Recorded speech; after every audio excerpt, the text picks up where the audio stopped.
How about that? Texas lands five-star defensive lineman Justus Terry from the Peach State. Guys, let's hit on this real quick. This is a very important recruitment, and it was because of what it sets up going forward. You just took the second best defensive lineman from Kirby Smart's backyard. I don't care how you did it. I don't care which way you did it. Whatever you want to say about it, it happened, and it matters, guys. When you were taking guys like this from Kirby Smart, when you can take them from Nick Saban, when you can take them from other states, like if we get up into Ohio and take guys from there, that is a gigantic deal. A gigantic deal, guys. And this is a gigantic deal. You land Justus Terry, you certify the #1 overall class, something that Texas I don't think has done since like the early 2000s with Mac Brown. So it's super important, guys. And this is a big deal because this guy can play right away. This is what we needed, guys. Listen, we're going to lose a lot of defensive linemen, especially the interior, just like last year. And that's what Justus Terry is going to be going forward. We're going to lose Alfred Collins. We're going to lose Vernon Broughton. We're going to lose Jermaine Lelay. We're going to lose Bill Norton. It's going to come up to these young guys. This guy's going to play a lot next year. And again, it sets a precedent. Did you guys know Texas now, if you break it down by state, obviously Texas is #1 for Texas with recruits. #2 is the state of Georgia.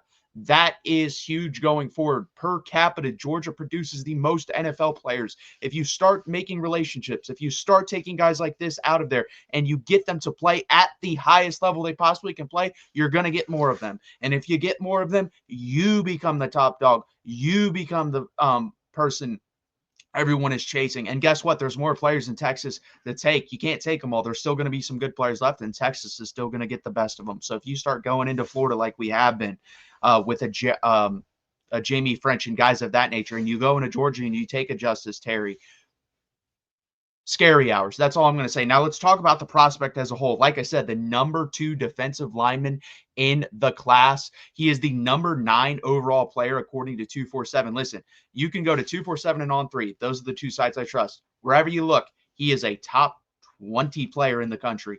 He is a phenomenal talent. He's a guy that's going to get snaps right away. I think right away you're going to write him in for 10% of the snaps just by stepping on campus. That's what he's going to do. 6'5", 275 pounds. He's going to put on more weight. By the time he's off campus, he'll probably weigh about 300 pounds. He'll probably be about 6'6". This guy is a stud. He sheds blocks beautifully. He's already going to be a very, very good run defender. Pass rush isn't all the way there yet, but it will be eventually. The athleticism and size and gracefulness he moves with and he's able to get off blocks very easily with is amazing for that size, guys. And at 18 years old, and also props to Kenny Baker for getting him. And this is your job now. Teach him hand placement, teach him footwork, teach him different moves like we talked about with Byron Murphy, where I know Bo Davis taught this, but I'm sure Kenny Baker teaches it too. To beat a double team, fall to your knees, get leverage, stuff like that. Once you get that guy doing that in a college strength program, we're talking about someone that could be something special. We're talking about a potential top 10 pick. That's what we're talking about because that's how 247 does it, guys. When they put you at #9 nationally, you should be the 9th pick in the draft. That's how they look at it.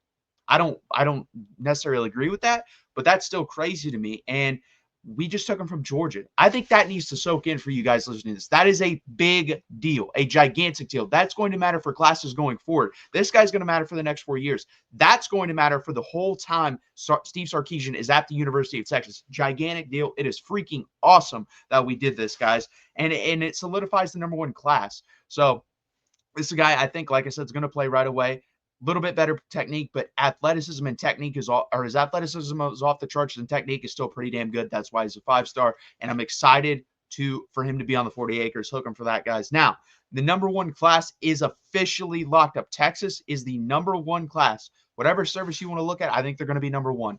There might be some weird one. Like, I don't even care about ESPN. ESPN is trash. They had Arch Manning ranked as the 5th best prospect in the country. Everyone else had him 1 or 2. So they're just bad. They've been bad for a while. I would not trust them. If you're going to trust anyone, again, 247 or On3 is what I recommend. But 24 commits, and it's turned into a very well-balanced class. And also, we got to laugh for a second. Guys, there's videos over the summer of people freaking out in the comments about this defensive line class. Let's just start there. Defensive line. Lance Jackson, Myron Charles, Smith Orogbo, Josiah Sharma, and now Justus Terry. That is either the best defensive line class or the second. It's either Georgia or us, period. And everyone was worried about it. And I said, calm down. It's summer. Don't worry about it. Even Steve Sarkisian said, calm down. Don't worry about it. From now on, guys, I want you to take a breath because Steve Sarkisian has proven everyone here wrong. He's won. He's developed. And now he's getting guys like this. So if I ever hear a Texas fan say, oh, I'm worried about their, shut up. Shut up. That's what I'm going to say to you. I was nice about it in the summer. I said, no, don't worry. Well, it will happen. We'll get guys. And then as the guys started to come in, literally 2 weeks later, I think we landed someone. So now, especially, I'm just going to tell you to shut up if you ever worry about recruiting. It does not matter until National Signing Day, as we've proven that. And this class is special. Like, did Tom Herman have a number one class? No. Did Charlie Strong have a number one class? No. I think Mac Brown did have one. So he's already tied with him. He's going to land another one at some point. He's going to land another one at some point. So very special. So we talked about the defensive line, tight end room, and I threw Michael Terry in here. I mean, this is the best tight end haul offense, if you want to call it that. Oh, we'll just go, you know what? Offensive weapons haul. Khalil Lockett, Dalen McCutcheon, Jamie French, Michael Terry III, Nick Townsend, and Emery Winston.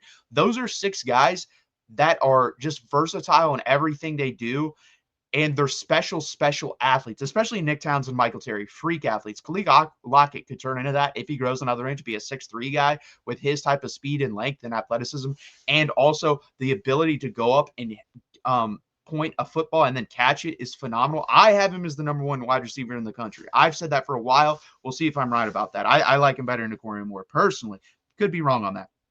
Linebacker Bo Barnes and Jonathan Cunningham. You have a guy that's going to play probably a couple snaps right away, and then you have Jonathan Cunningham who's going to sit in the lab and have to age a little bit, and that's fine. And I think he's going to be a good player for us. I think you're going to see him on special teams right away. I think he's that type of guy.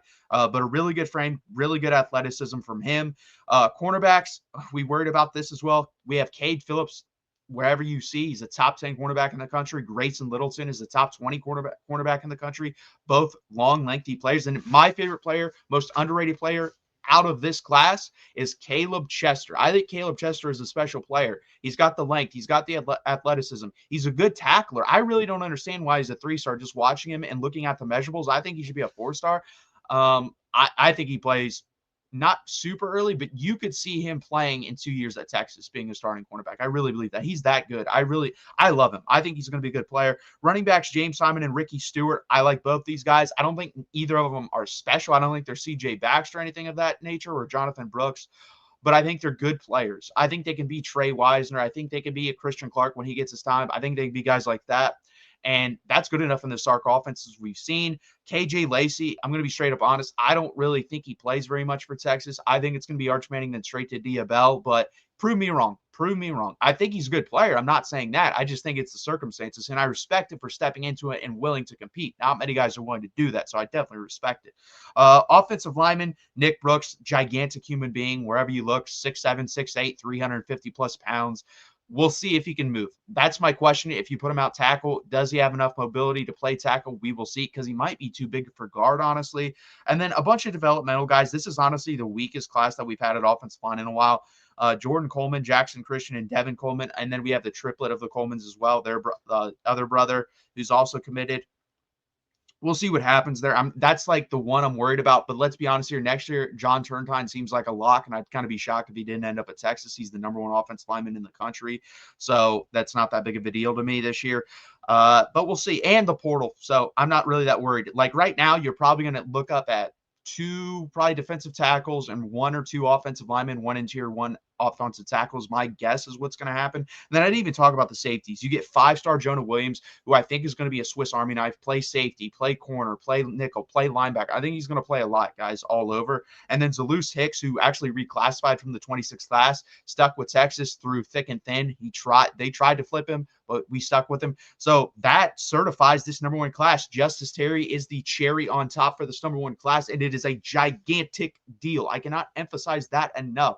I really appreciate you guys being here. Please hit that like button. Please subscribe. It really helps out. Again, please like and subscribe. It helps out. Also, every Monday at 8 p.m. Eastern time, join us for the live show with me and my co-host Gerald, recapping recruiting and stuff of that nature. We'll definitely talk recruiting, get his thoughts.